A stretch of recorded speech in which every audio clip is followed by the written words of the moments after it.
her abilities, and the items that I get with her every single game. Now let's hop right into it and I'll show you the items that I build with her.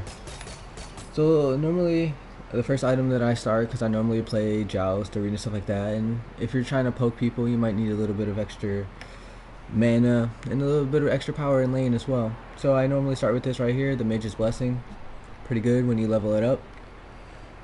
Next I go right into the Shoes of Focus, but you can also go with the Shoes of the Maggie if you're wanting some a little bit of extra power, mana, and some lifesteal. But this one goes with the cooldown reduction. It's best to get the cooldown reduction early so that way you can use your max potential of poke early on.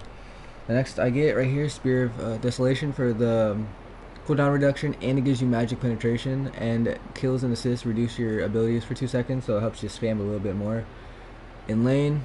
Really good to have. Next one is Chronos Pendant. Really good to really nice to have on her.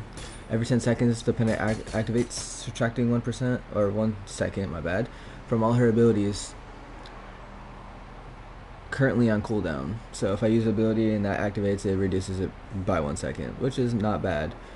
She has some magical lifesteal, or not lifesteal, magical power, mana points plus 20, and then cooldown reduction plus 20%. It's also really good to have to reduce those cooldowns.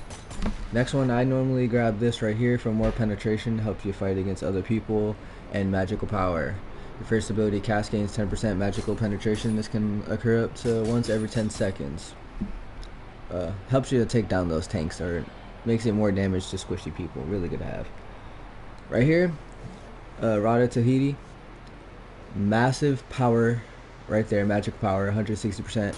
Plus you get an extra 25% magical power against people below 50% HP. Really good. Now let's run down into the abilities. Her passive.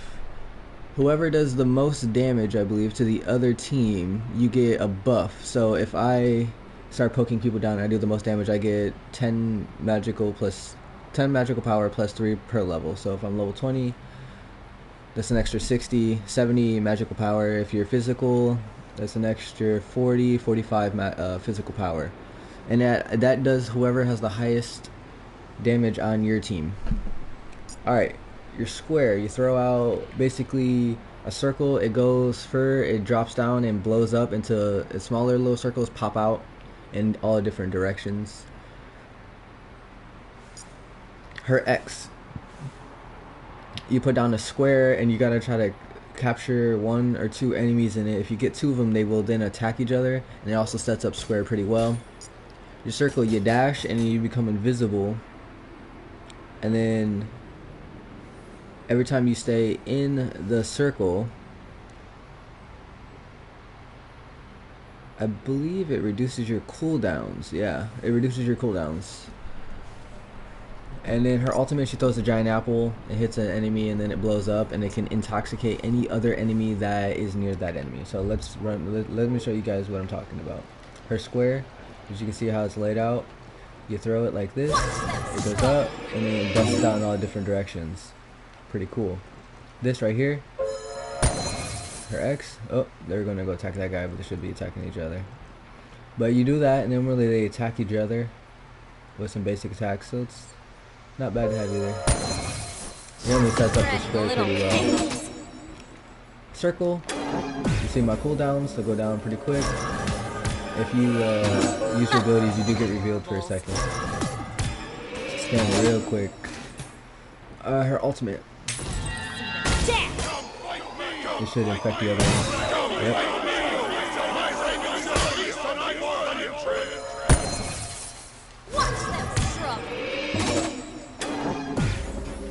So, a little bit of combos I like to pull, and when I'm fighting people, I normally press X like this, and then I throw my square right into them, because I can't really dodge it. They're kind of like stuck there for a second or two. You can't really move around or anything.